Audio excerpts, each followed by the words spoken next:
Asia में इन दिनों एक नया पावर गेम खेला जा रहा है और इसके केंद्र में भारत है।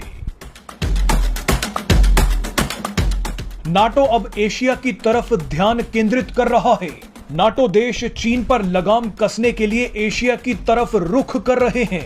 इसके लिए नाटो जापान में अपना ऑफिस भी खोल रहा है, लेकिन नाटो की नजर भारत पर भी है। जुलाई में पीएम मोदी के अमेरिकी दौरे से पहले भारत को नाटो प्लस का सदस्य बनने का ऑफर मिला है। नाटो प्लस चीन के खिलाफ बनाया गया है। आपको बता दें कि नाटो में 31 देश शामिल हैं, जबकि नाटो प्लस में 5 देश हैं, जिनमें ऑस्ट्रेलिया, न्यूजीलैंड, जापान, इजराइल और दक्षिण कोरिया शामिल हैं। अब भारत को इसी नाटो प्लस का सदस्य बनाने का लालच दिया जा रहा है, लेकिन भारत ने पहली बार नाटो सदस्यता पर एक बड़ा ऐलान कर दिया है। भारतीय विदेश मंत्री एस जयशंकर ने बयान दिया है कि भारत नाटो प्लस का मेंबर नहीं बनेगा। एस जयशंकर ने कहा कि यह अच्छा है कि वो हमें किसी संगठन में भागीदार बनाना चाहते हैं, लेकिन ये भारत की पॉलिसी नहीं है। नाटो में शामिल होना भारत के लिए ठीक नहीं है। एस जयशंकर के इस ऐलान से दुनिया में हंगामा हो गया है। भारत के इस फैसले के बाद आज नाटो के 31 देश परेशान होंगे, तो वहीं रूस में जश्न मन रहा होगा। इस वीडियो में हम आपको बताएंगे कि भारत ने ऐसा फैसला क्यों लिया है और क्या नाटो में ना शामिल होकर भारत ने सही किया। आइए ये सब आपको बताते हैं।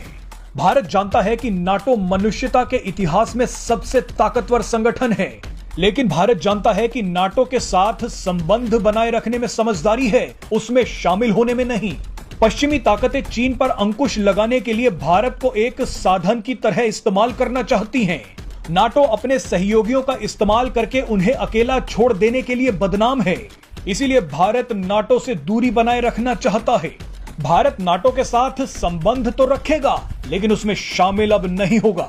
भारत अगर नाटो में शामिल हो जाता तो रूस के साथ संबंध टूटने की कगार पर पहुंच सकते थे।